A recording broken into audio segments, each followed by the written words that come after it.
सकाळी 7:15च्या सुमाराला शेतामध्ये उसाला पाणी पाजताना अचानक गव्यानं केलेल्या हल्ल्यात रमेश मारुती देसाई हे 62 वर्षीय शेतकरी जखमी झाले होते।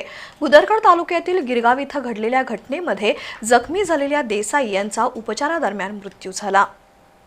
भुदरगड तालुक्यातील गिरगाव इथले रमेश देसाई हे 8 डिसेंबर रोजी सकाळी 7:15च्या सुमारास पाठाचा वावर नावाच्या शेतात उसाला पाणी देण्यासाठी गेले होते। याच दरम्यान उसातून आलेल्या गव्यानं अचानक देसाई यांच्यावर हल्ला चढवला। या हल्ल्यात त्यांच्या पोटाला गंभीर इजा झाली होती, त्यामुळे बेशुद्ध अवस्थेत ते शेतात पडले होते।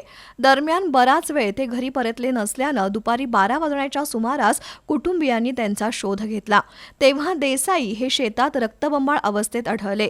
कुटुंबियांनी त्यांना उपचारासाठी सुरुवातीला गारगोटीच्या उपजिल्हा रुग्णालयात आणि त्यानंतर CPR मध्ये दाखल केलं होतं। त्यांनी 8 दिवस मृत्यूशी झुंज दिली, मात्र उपचारादरम्यान त्यांचा मृत्यू झाला। वन्य प्राण्यांच्या मानवी वस्तीतील हल्ल्यामुळे परिसरात भीतीचं वातावरण पसरलं असून वन विभागानं तातडीनं वन्य प्राण्यांचा बंदोबस्त करावा अशी मागणी ग्रामस्थांमधून होतीये।